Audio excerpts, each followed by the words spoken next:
Olá, meus caros. Então, dando sequência aqui, falando agora do ponto e vírgula, tá? O uso do ponto e vírgula, ele dar-se-á aí, né, principalmente quando você vai separar orações já dotadas de vírgula internamente.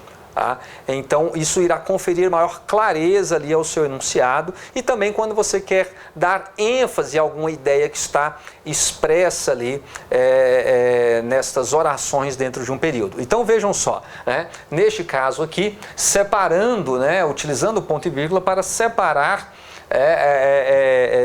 as orações dentro de um período aí de uma certa extensão, de uma extensão mais significativa, né? Um período maior.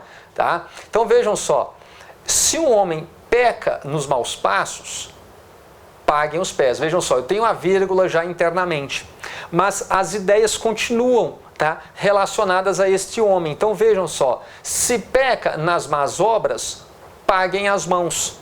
Ah, então vejam, né, para que eu não encerre aí com o ponto final e comece novamente se o homem em cada um deles, então eu vou separando, tá, por ponto e vírgula cada uma dessas ideias que foram concluídas, porém elas formam uma unidade nesta relação aqui com o homem apresentado logo no início, tá? Então vejam, se peca nas más palavras, pague a língua. Se peca nos maus pensamentos, pague a memória. Se peca nos maus juízos, pague o entendimento.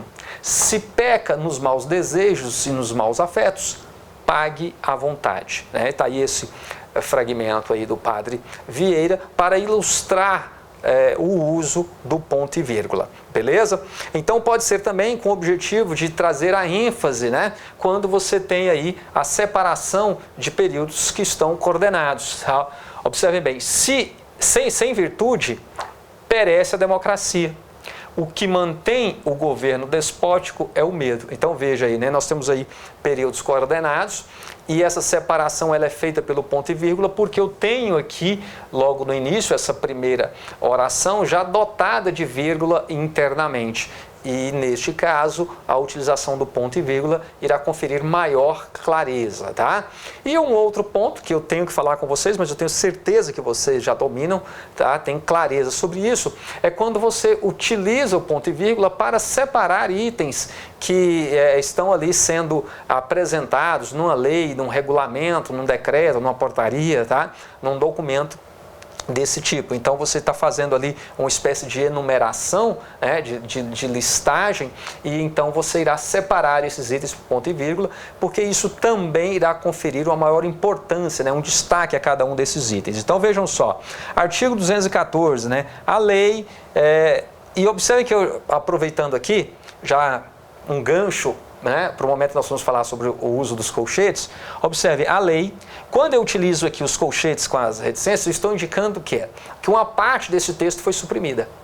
Tá? É isso que eu estou indicando aqui, uma parte do texto foi suprimida. Beleza? Então vamos lá, a lei, né, a parte que conduzam a, então conduzam o quê? 1. Erradicação do analfabetismo, ponto e vírgula. Universalização do atendimento escolar, ponto e vírgula. E aqui, novamente, eu utilizei os colchetes com a reticência, indicando que a apresentação desses itens continua. O ponto final será utilizado apenas quando você apresentar o último item, tá? Então, você apresentou aqui o último item, não vai enumerar mais nada, então encerra com o ponto final. Tranquilo? Beleza?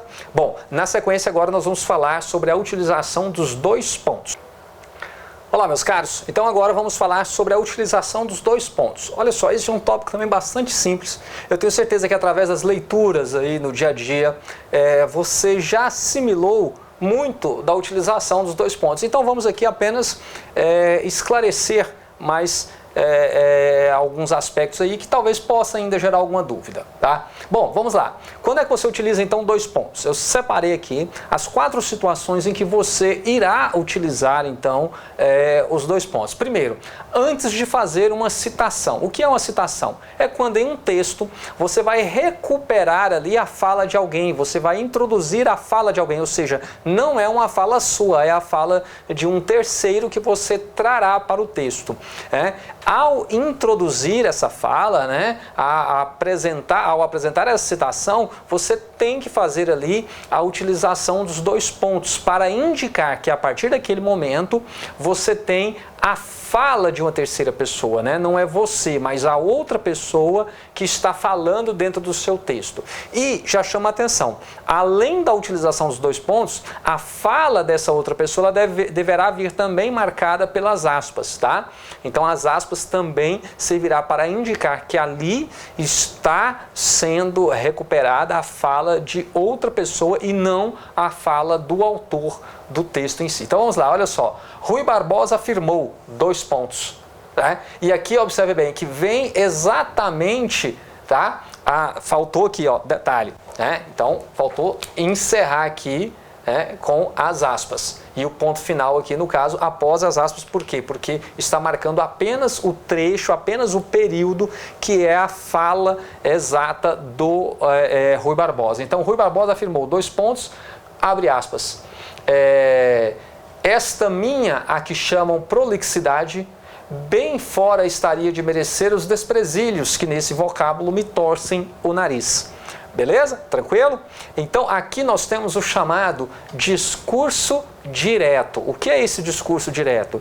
É quando o autor do texto ele reproduz integralmente a fala de outro personagem. Olha aí mais uma dica, tá? Isto também é cobrado nas nossas provas aí, nas provas de concurso. Então aqui nós temos o chamado discurso direto. Por quê? Porque recupera a fala integral.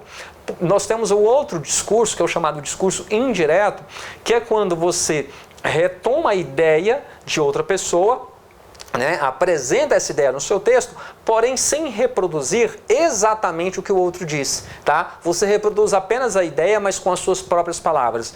Neste caso, tem-se então o discurso indireto, e aí você não precisa utilizar os dois pontos, você não precisa utilizar as aspas, tá? Mas fazendo a citação direta de uma pessoa, sempre irá introduzir essa fala com os dois pontos e marcá-la também entre aspas, beleza? Bom, pessoal, vamos lá. Olha só. Também você vai utilizar os dois pontos para anteceder aí a fala de um personagem, uma personagem. Então estamos nos referindo aqui à narrativa, tá? O texto narrativo, beleza? Em que você também pode fazer o uso ali do chamado discurso direto. Então neste caso, olha só, né? Aqui está a fala do narrador, ó. O delegado perguntou, tá? Dois pontos, e observem bem que aqui vem o travessão, indicando então a fala da personagem, né?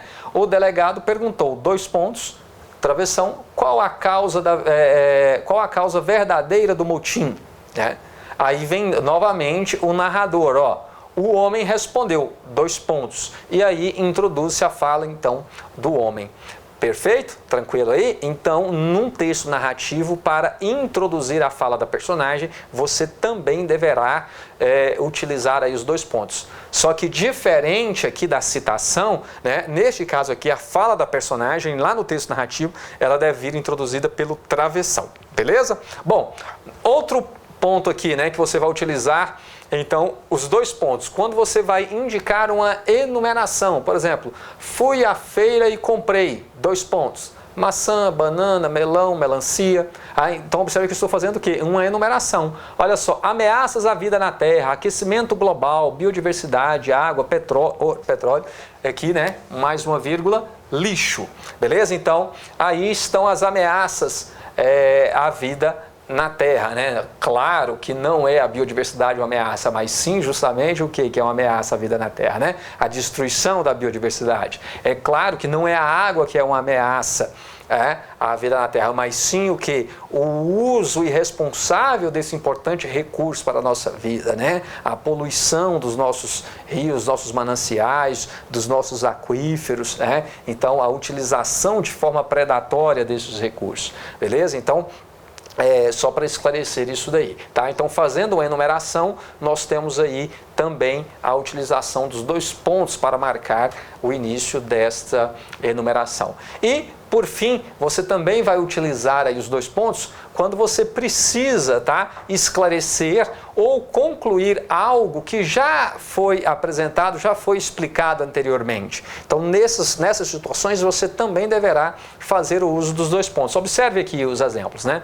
Bem-aventurados são os pássaros.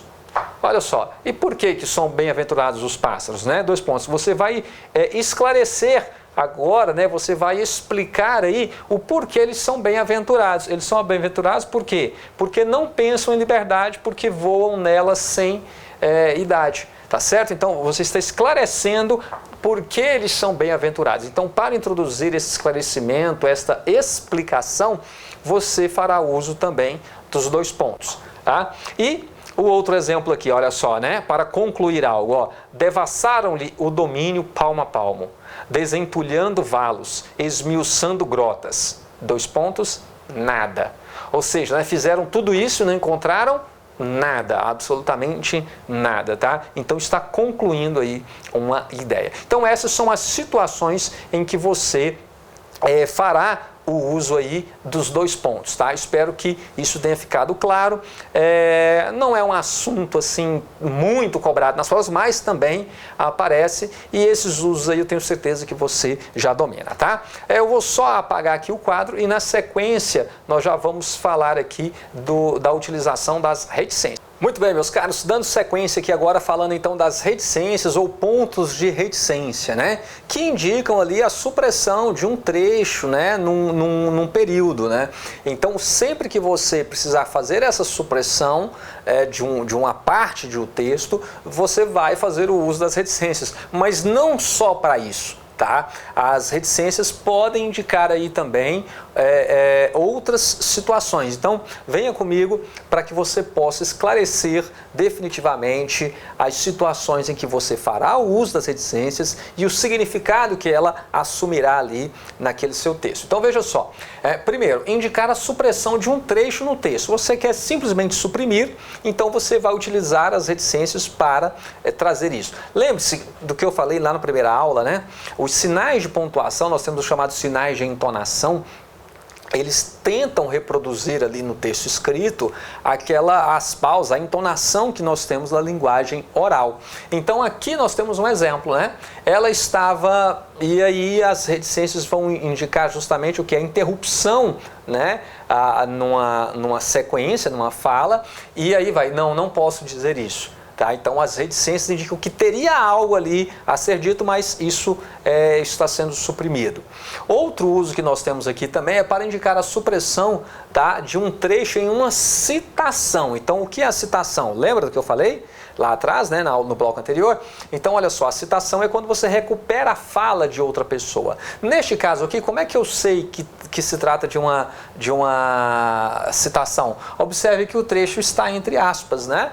Então aqui indica que é a citação direta. Então vejam só, saí afastando-me dos grupos. Esse aqui é um trechinho de uma texto do Machado de Assis chamado Filosofia dos Epitáfios. Inclusive eu sugiro a você que tome nota disso. Após essa aula, dê uma pesquisada aí na Filosofia dos Epitáfios. É um texto que já foi cobrado em várias provas, vale a pena você refletir, né? Podem ser abordados ali diversos aspectos da nossa língua a partir desse trecho da Filosofia dos Epitáfios do Machado de Assis, tá? Fica a dica. O outro uso aqui que nós temos, né, que é para indicar a dúvida, a surpresa. Então vejam só o cuidado que você tem que ter com isso.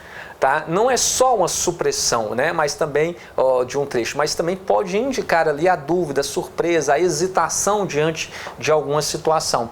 Então nós temos aqui, acho que eram 12 horas, não sei ao certo, disse Jocasta. Então vejam, aqui há uma dúvida em relação ao que está sendo dito, né? Ou seja, ele não tem certeza, está falando isso, mas demonstra ali a existência de alguma dúvida. Então sempre que você precisar demonstrar isso, essa dúvida, essa surpresa, a hesitação diante de uma situação, né? Ou seja, a indecisão, as reticências poderão ser utilizadas para indicar isso.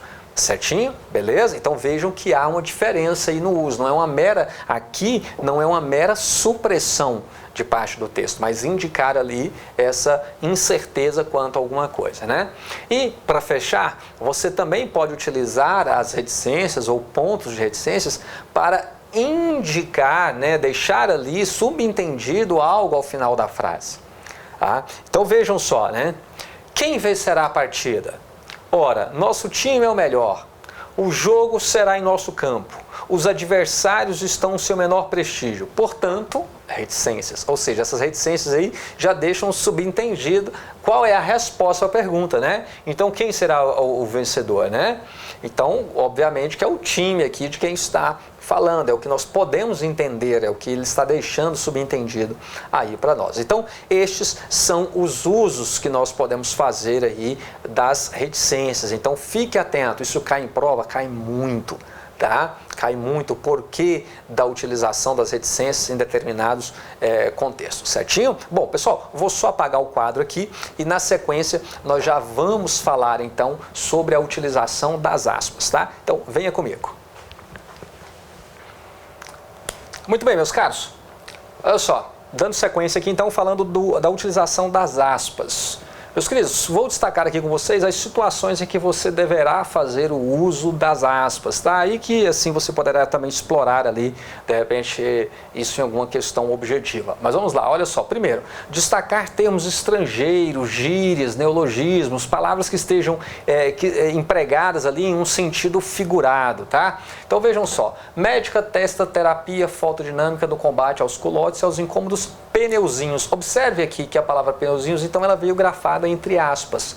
Por quê? Porque essa palavra ela está empregada no sentido figurado, né? O que ela quer dizer aqui, esses pneuzinhos aqui, não significa que é um pneu no diminutivo, né? Um pneu pequeno realmente, mas sim está se referindo àquela gordurinha localizada, também chamada de pneuzinhos. Então está aí uma utilização, tá, das aspas. Outro uso que nós podemos fazer é para destacar títulos de obras, né, de livros, músicas, novelas, tá? Capítulos, vamos dizer assim, de uma determinada obra. Então vamos lá, né? O romance Triste Fim de Policarpo Quaresma, então aqui está, ó, o título do romance, né? O nome da obra. Relata as lutas e decepções, decepções e frustrações de um brasileiro sonhador, ingênuo, patriota e profundamente apaixonado pelo Brasil, né?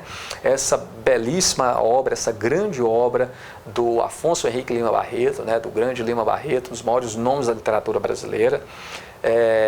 O romance Triste Fim de Policarpo Quaresma é uma das diversas obras desse grande autor brasileiro, que inclusive eu deixo o convite a você que porventura não tenha lido ainda esta obra, leia, né, essa e outras obras também do grande Lima Barreto.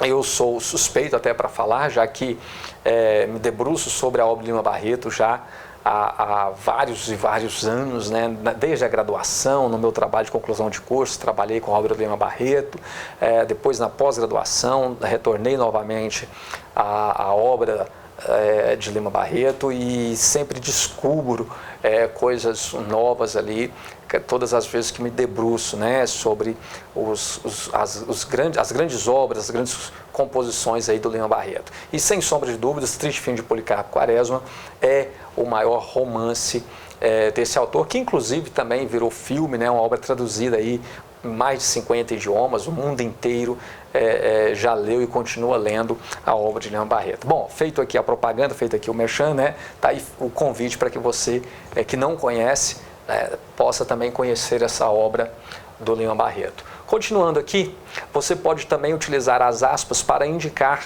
a transcrição de um texto ou a citação literal. Na verdade, isso daqui eu já vinha falando anteriormente, né?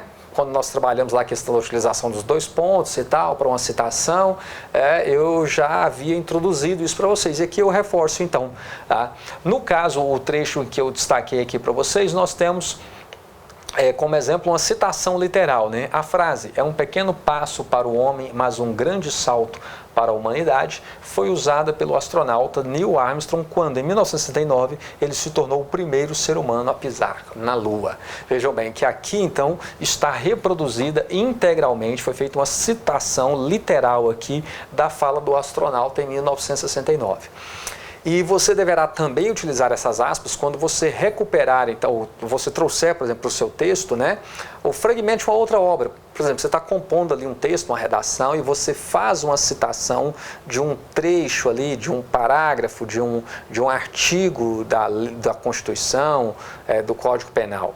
Então, esse trecho que você traz para o seu texto de forma integral, ele deve vir devidamente marcado entre aspas, tá? E se porventura, né, nesse trecho que você está destacando ali, entre aspas, você precisar fazer o uso de aspas novamente, serão as aspas simples, tá?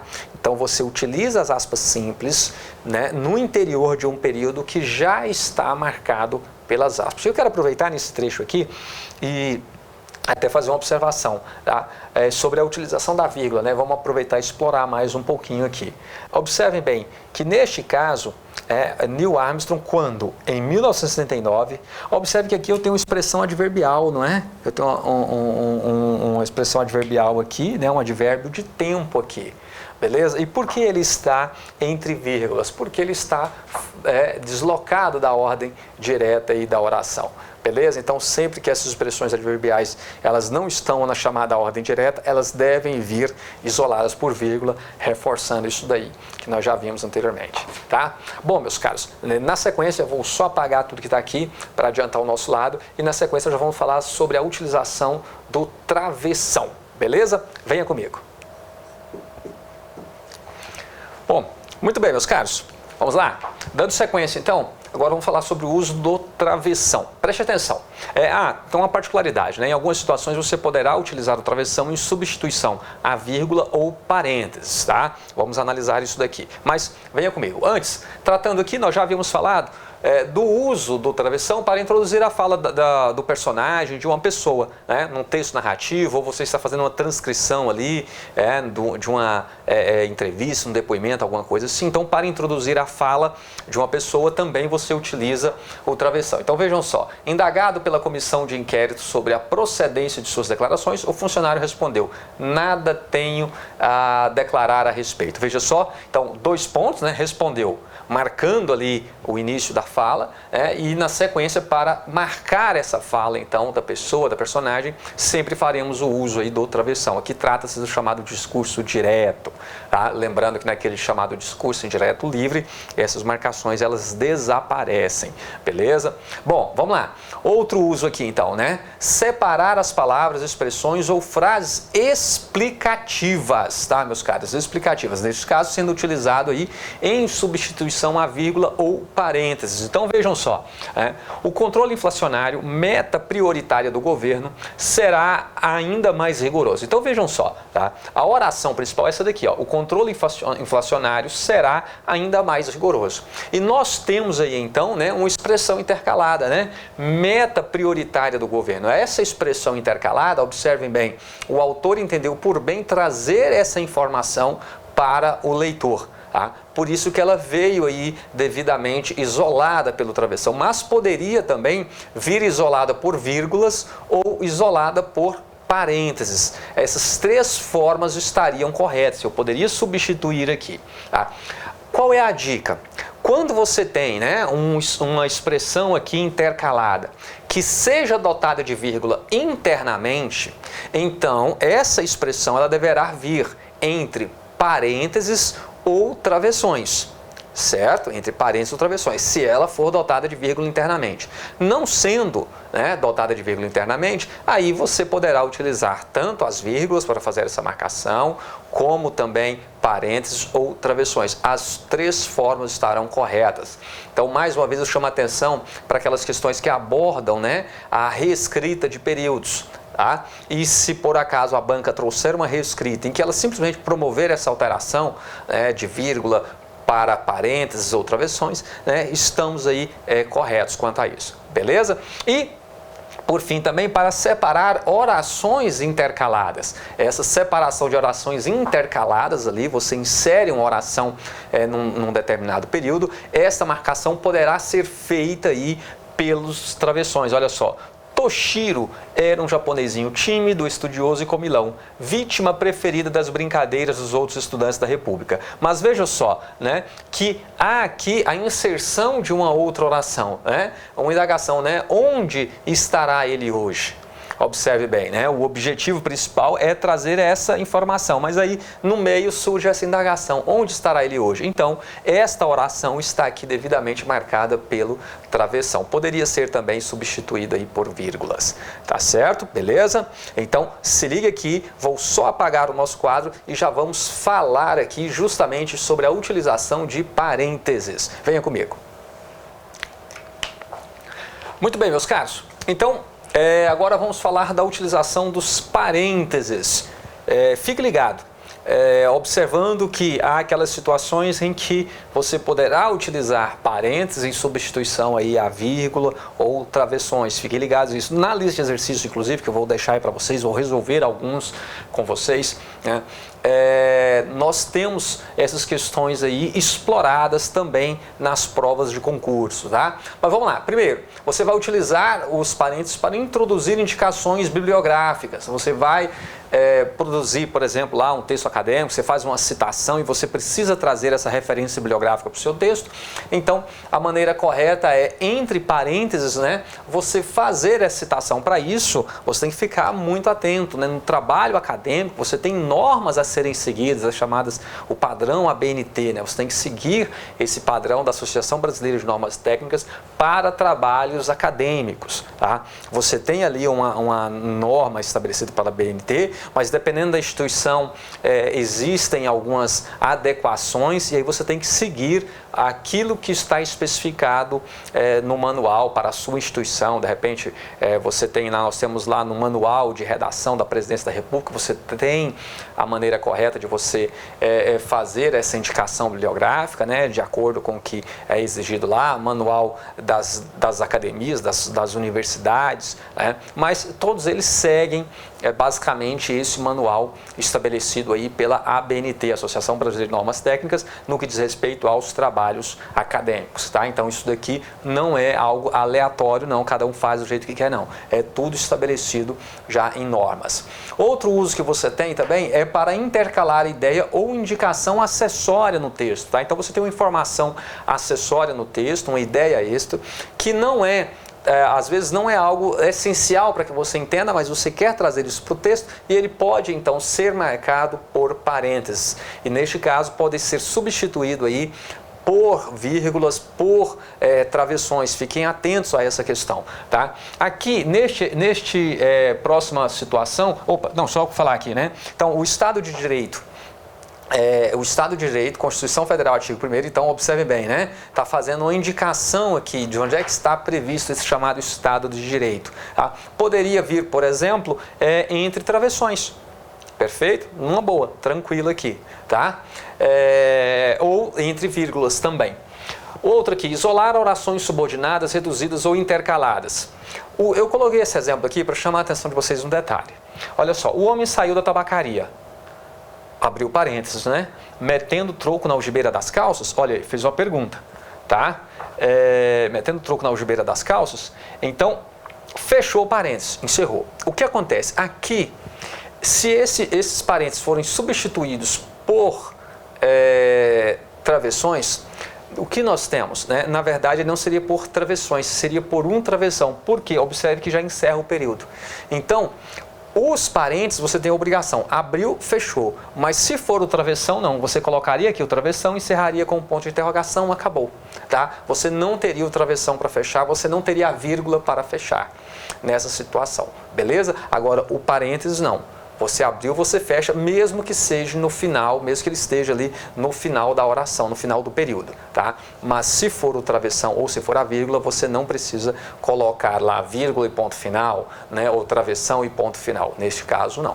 Beleza? Tranquilo? Então está aí. E outro uso que nós temos também para fazer as indicações cênicas nos textos teatrais, tá? Quando você pega ali, né? Não é muito comum no dia a dia nós nos debruçarmos aí sobre textos teatrais, né, sobre o texto ali de uma peça, mas ela traz, né, para nós aqui essas indicações cênicas, né? Então, Camões e não choro, não choro, não quero. Aí vem aqui, né, entre parênteses, indicando a cena, né, forcejando por ser alegre.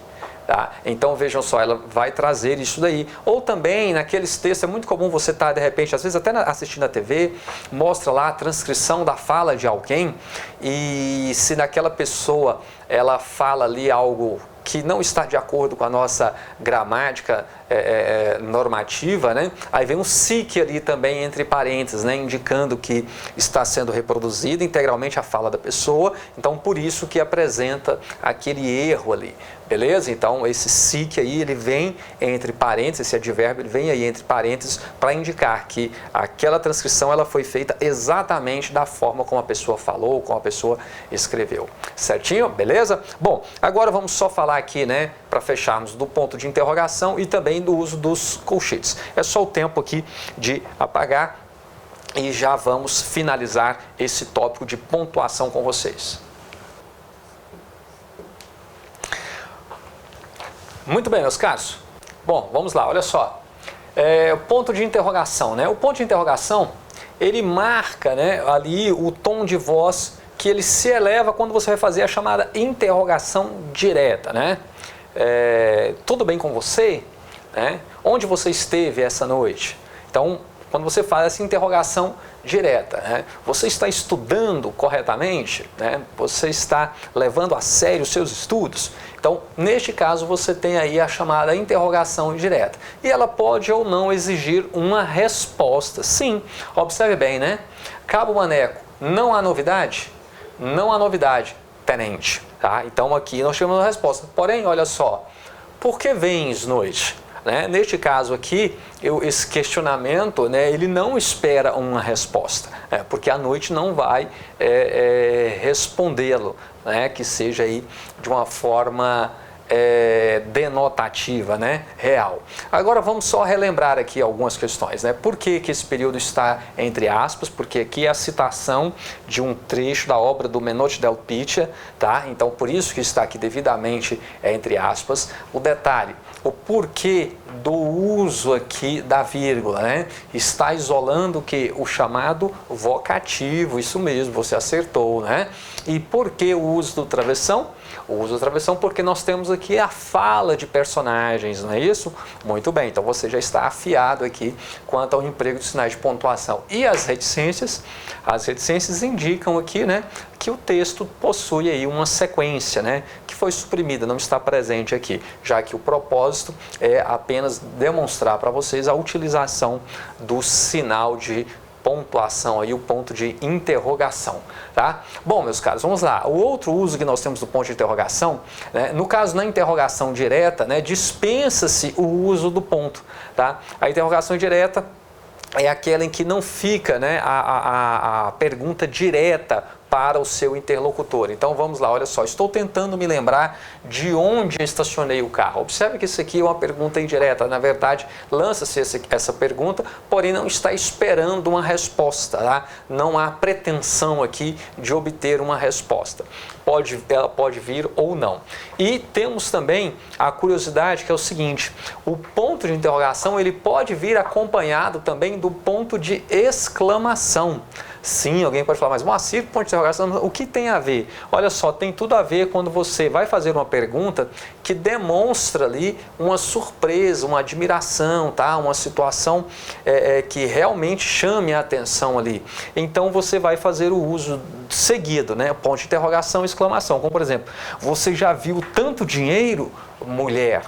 Então, olha aqui, está indicando neste caso uma surpresa, né? Quem está fazendo essa pergunta demonstrando um elevado grau de surpresa aqui, de admiração diante do fato de estar ali com tanto dinheiro, né, ao alcance de suas mãos, beleza? Então, temos aí os usos, né, do ponto de interrogação. E para fecharmos então essa aula, nós passaremos agora para o uso dos colchetes e assim encerramos o tópico de pontuação. Claro, né, essa exposição, porque teremos também algumas questões aí para que você possa ver como esse conteúdo é abordado também na nossa prova objetiva. Então vamos tratar agora da utilização dos colchetes, beleza? Então venha comigo.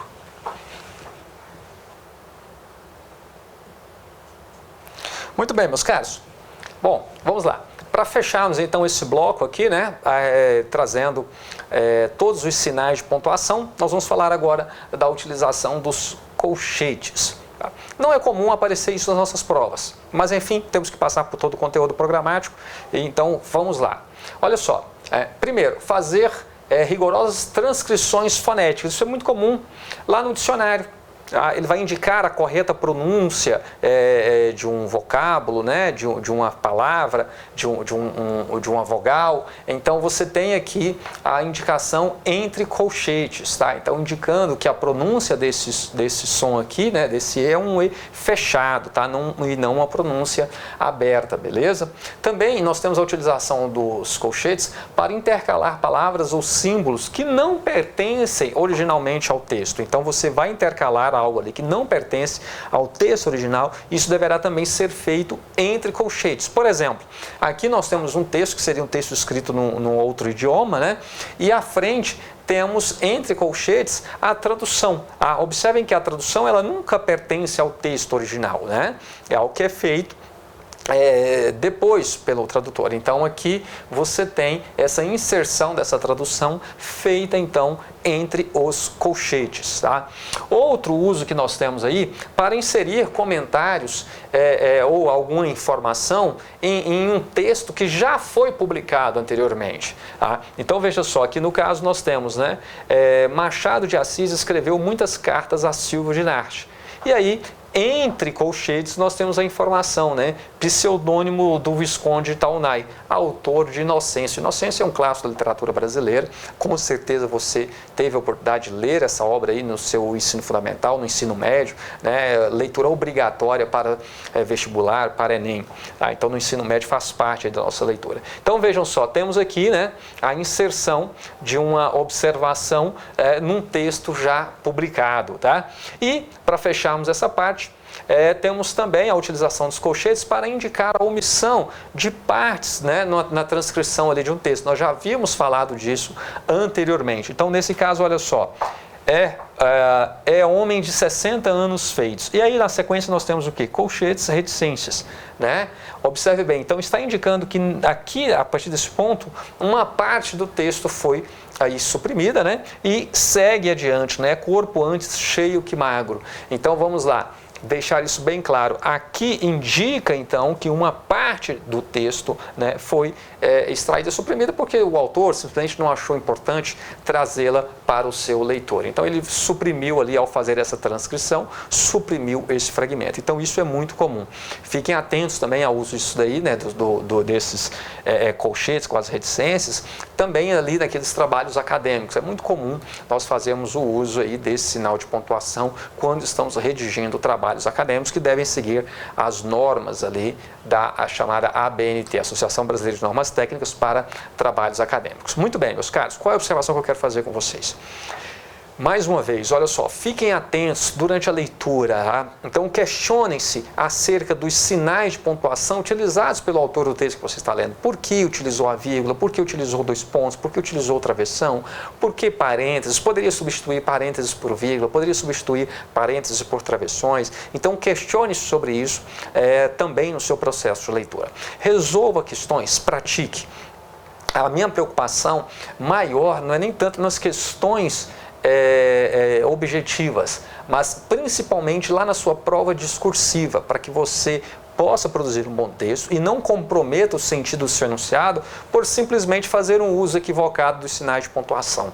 Tá? Então, isso é muito importante para que você alcance um bom desempenho para além da sua prova objetiva, mas também na sua prova discursiva, que tem sido, sem sombra de dúvidas, o divisor de águas, né? O que separa aí os homens das crianças, vamos dizer assim, né? As mulheres das meninas nas provas de concurso. Então, fiquem bastante atentos a isso, não pequem, não errem isso na prova, por favor, porque isso só depende do seu empenho na leitura. Eu digo sempre, tá? Quem lê, né, bem, ele lê de forma crítica, atenta a esses detalhes, dificilmente erra lá na prova uma questão que envolva os sinais de pontuação.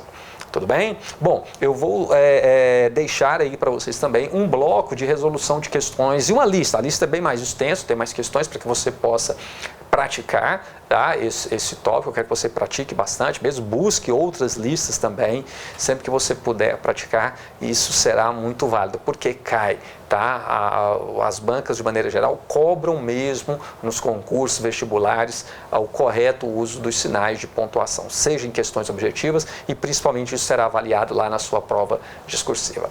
E olha só, você que chegou até aqui, tá? Força, parabéns aí pelo seu empenho, pela sua dedicação, mas eu quero pedir, né, se você não é inscrito, inscreva-se nesse canal. Eu observo que os vídeos têm um grande número de visualizações, né, às vezes a curtida, né, o número de inscritos está bem abaixo. Então isso é importante para que o canal seja reconhecido pelo YouTube, o conteúdo seja ofertado ao maior número de pessoas e eu tenha então, né, estímulos aí para continuar gravando e disponibilizando esse conteúdo para vocês. Deixa aí também nos comentários a sua sugestão, a sua crítica, né? Marque aí se gostou, se não gostou. O importante é que vocês participem, né? Dialogue, estou aqui à disposição de vocês para levar o melhor conteúdo da melhor forma possível. Mas claro, só faça isso se você quiser, beleza? Então, um forte abraço, boa morte a todos e avante, avante!